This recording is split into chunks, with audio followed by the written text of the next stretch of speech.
all the high school students, teachers, and parents. It is time for the second video of this week for the Fat2Fit Finance high school series. And it is related to sports. So for all of my aspiring college athletes out there, this is specifically for you. So the video is titled Choice of a Champ.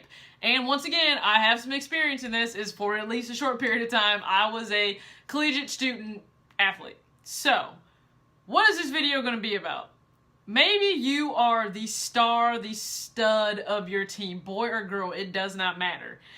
Everyone has watched you grow up, you've refined your skills, whatever that sport may be. You know, you have won a few sectionals, maybe district, maybe even a few state titles. You have been hyped up. Everyone cannot wait to see where you choose to go to school and continue your collegiate, career in terms of sports and, of course, academics. But there are maybe some realities about all of this that you're not really familiar with, and you probably should be. So we're going to get into what those are, because I would want you to know them now instead of them kind of smacking you in the face a little bit later on. Number one, if you're being recruited, chances are you're probably seen as the really big fish in your small little pond.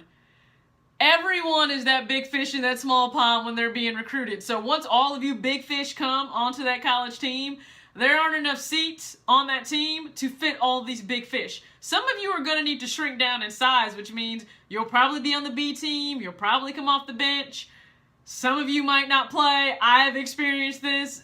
Just be aware that that big fish that you are may not carry you over to college. That reality can come true. Number two, do not choose a school simply based on the fact that you're being recruited to play sports there and you think that's going to be the make or break reason of why you attend a school. The question I would have you ask yourself, would I still attend this school if I wasn't on a starting roster? Ask yourself that, because chances are, if the answer is no, nothing else about the school is appealing enough where you would want to attend just simply as a student and not as an actual student athlete, I would kind of caution you not to go to that school. Because think about this, I know we all have the dream that we're going to go pro because we all think that we have that within us, and some do, but majority don't. I mean, only 1.6% of football players actually make it to the professional, to the NFL, and only about 1% of male and female basketball players in college actually sign a pro contract. So the likelihood of you making it to that next level is very, very, very slim.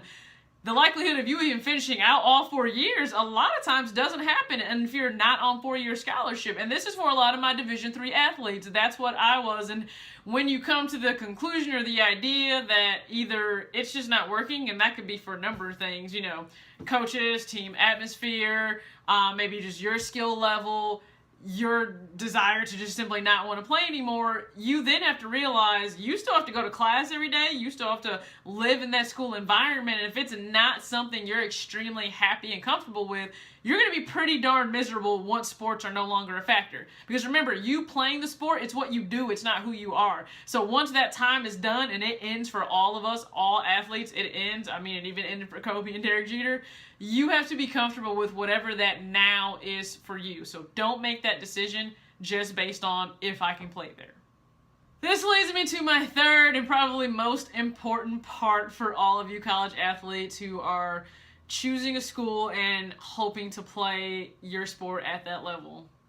Do not go into debt to simply play a college sport. If you are being offered a different alternative in terms of financial aid package that doesn't require you and your family to go into debt, that sport isn't worth it 9 times out of 10. It's really not. I just gave you the statistics for the top 2 played sports by kids in football and basketball and how slim it is that you'll make it to that next level. Everybody's not Kobe. They're not. I'm sorry. You're not going to necessarily come straight out of high school and go to the pros, and not everyone is going to play at a Division III or Division I school and then get drafted into the pros. That isn't going to be a reality for a lot of you. If you listen, there's a Dave Ramsey segment where this girl went $175,000 in debt because she wanted to play water polo at Michigan. I'm a huge Michigan fan. I'm a die-hard Michigan, Ann Arbor, go blue for life Wolverine fan. But no way on this earth would I go $175,000 in debt to simply play a sport for 4 years.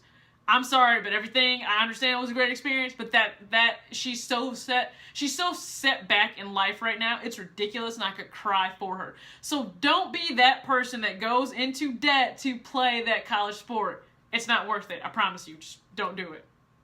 We all have dreams to continue our sport, whatever that craft may be, whether it's basketball, track, in the pool, on the field, on the court, wherever you compete, you want to keep that dream alive as long as you can, because when we are there in that zone, living in that moment, it is amazing, it is blissful, it's exhilarating, it is everything to us. I understand. But I also need you to ask yourself, is it worth being a chump with money and paying for it so far down the line for the chance that you could be a champ? I mean, hell, half of you won't even finish.